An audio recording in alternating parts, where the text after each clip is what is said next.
Banana bread impossible pie?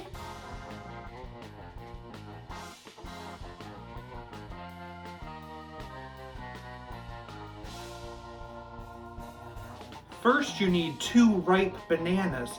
I tried the 48-hour paper bag trick. It's still not fully ripe, but I'm using them.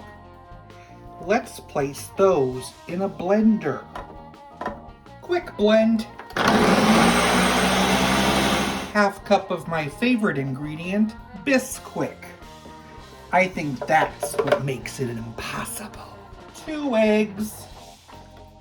7 ounces of sweetened condensed milk. That's half of a normal-sized can.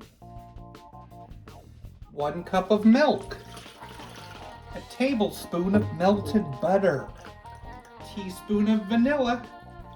Let's blend that for 1 minute.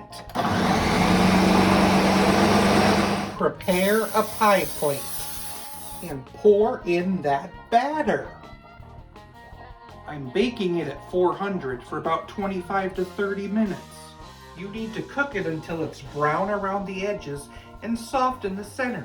Then bring it out and allow it to set for 30 minutes.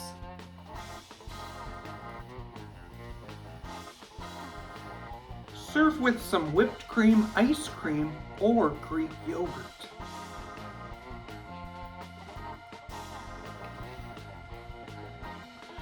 Impossible!